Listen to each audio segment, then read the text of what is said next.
kung hindi naman to na damage, wala naman akong hahabulin. Hindi ko naman sila siguro nasisingilin kung ito lang. Kaso din to ito yung mahal Buong salamin na yun. Buong salamin, tapos mapagpalang araw sa inyong lahat mga kalingap.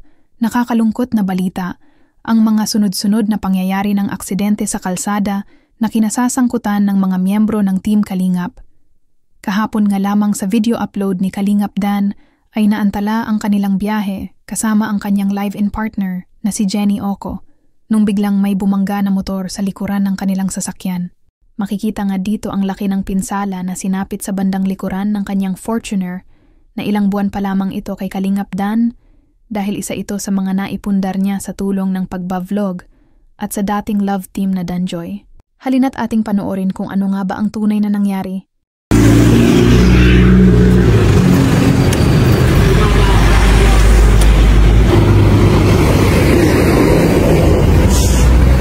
Dito tayo. Dito tayo nabangga sa likod. Basag po ang buong salamin natin. Grabe naman. Basag po ang salamin. At yung bumper may damage. At yung sensor sana hindi naman sira. Sana pumasok lang. So, aksidente nga naman talaga. Bumangga sa atin yung motor sa likod. Hindi ko alam bakit. Ang takbo lang namin, mabagal lang naman. Tapos biglang huminto kasi yung sa harap namin. And biglang nagulat na lang kaming bumangga sa likod. Nag-usap naman po kami nung nabangga, yung bumangga sa atin na mga rider. At siya na daw ang bahala sa kanila. Para kasi sila naman daw may kasalanan, aminado naman siya. So, police report na lang. Willing naman daw po siyang willing daw siyang magbigay kung magkano. Magkano kaya estimate na ito? Saan? Hindi naman abot ng 50 mil. Hindi natin talaga masasabi ang aksidente kahit maingat lang tayo nagdadrive kahit mabagal. Kung matatandaan natin ay same scenario lang din. Yung nangyaring banggaan kila, Kalingap Rab na pinsan naman nitong si Kalingap Dan. Pero kamusta naman ang sakay nito? Okay ka naman? Yes, okay naman. Hindi naman ramdam sa loob, no? Buti na lang hindi ramdam dito sa ulahan. Kaso malala yung tama. Mararamdaman natin kung yung motor mismo yung sumalpok. Tao yung sumalpok. Hindi, motor din. Sira nga yung motor niya. Kasi lalim, pero ang pinaka... yung motor niya dito. Kumama lang siya, pero... Hindi nakaya nung preno niya talaga. Ang pinaka sumalpok, sarili niya. Sarili niya yan. Yung helmet yung pumasok dyan, no? Alam niya mabilis eh. Okay lang sana kung di damay yung salamin kasi ito okay lang yan Ito ang medyo... kailangan na itong palitan Sa kanya sabi ko rin ito. Sasabihin hindi ko rin tatakbo ko. Alam ko takbo ang ko rin ito. Kasi hindi siya sasalpok. Wala pa nga tayo 20. Power-start pa lang tayo. Nandito po yan sa Tanay. Shout out. Ang malas naman natin. Ayan na si Kuya Bakasyon namin. Pero hindi siya yung rider. Pero okay naman po sila. Okay naman daw. Ayan sira din yung motor nila. At okay naman daw po yung mga rider. Ayos naman daw sila. Kung sa akin lang, kung hindi naman to na damage, wala naman akong hahabulin. Hindi ko naman sila siguro nasisingilin kung ito lang. Kaso din to ito yung mahal Buong salamin na yun. Buong salamin, tapos siguro kung magkano lang yung kaya nilang ibigay, okay lang. Siguro nasa no? Hindi naman siguro abot 50 mil, no? 30. Grabe. Hindi, 30 pa nung dito. Ito paano pa ito? Ang problema, paano tayo uwing Bicol? Nadidelay. Kaya nga sabi ko sa kanya, kailan makahanap agad? Tatawagan ko yung tumapo sa Banawe. Sa Banawe.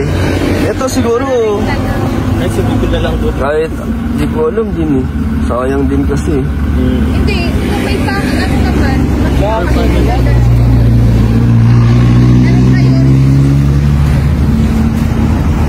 APN muna natin bro.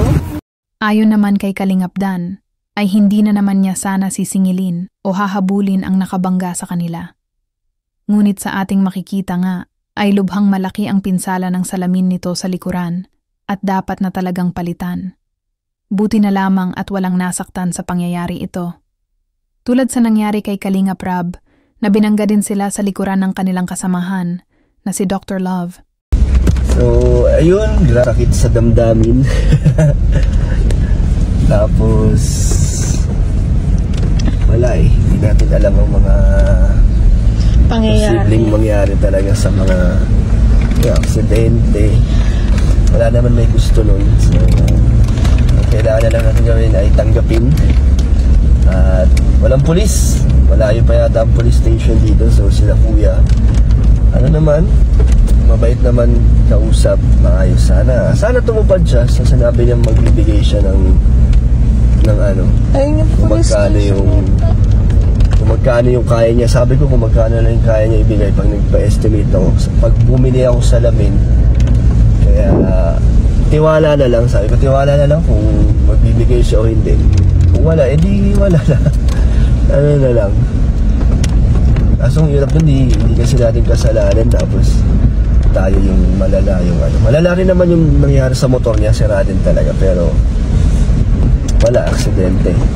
So natulad tayo kay Kalingap Rab. Grabe, parang ano ang ibig sabihin nun. Lalo may ibig sabihin. Wala. Pero at least safe tayong lahat na nandito sa loob. Safe naman ang mga pasahero. Buti na lang, ganun les. Ang sumalpok sa atin yung tao. Yung helmet niya yung pumama doon. Kasi kung sasakyan, malakas rin impact natin dito sa loob. Buti na walang impact dito sa loob. Okay naman sila. Okay naman yung angkas niya. Okay naman yung aso nila. May aso kasi sila eh. Yung aso daw niya kasi yung iniintindi niya, kaya siguro siya lang daw gumagda. Ayan, maulan na po. Baka nababasa yung loob pala. Bigla ngang napatanong at napaisip si Kalingap Dan sa di inaasahang pangyayari na ito, tulad sa nangyari sa pinsan niya na si Kalingap Rab. Ano nga ba ang ibig sabihin nito, tanong niya? Bakit para bang ang grupo ng Team Kalingap ang nasasangkot sa sunod-sunod na aksidenteng ito? May mga nagsasabi naman na karma daw ito sa kanila dahil sa mga ginagawa nilang panloloko, tulad ng mga bashers na galit kay Kalingap Dan dahil sa ginawa nito sa Danjoy. Nang hindi pagsasabi ng totoo at nadamay pa nga sa bashing si Kalingap Rab, dahil alam naman pala na mayroon na di umano na girlfriend itong si Kalingap Dan. At ang masakit pa nito ay nung nalaman ng mga sponsors na buntis na pala ito habang may serye ng Danjoy. Kanila, may konting ano lang si kuya, may konting sugat. Nakuha naman natin lisensya niya at yung Facebook at yung contact number. So, tiwala na lang. So, that is good pa rin. Yes. Kayo, anong masasabi nyo dito, mga Kalingap? Totoo nga bang karma ito para sa kanila? O may iba pang pahiwatig ito para sa kanila? Dahil kahit umano si Kalingap Dan ay napapaisip sa mga pangyayaring ito na sila at iba pang mayembro ng Team Kalingap ang nasasangkot sa sunod-sunod na aksidente sa kalsada. Pero anuman talaga ang ingat natin sa lansangan, ay hindi naman talaga maiiwasan ang aksidente. Kaya ugaliin natin ang magdasal sa Panginoon na tayo ay gabayan at ingatan sa lahat ng ating lakad at pupuntahan. Don't forget to like, share, subscribe, and comment to this video, mga Kalingap. Jesus loves you.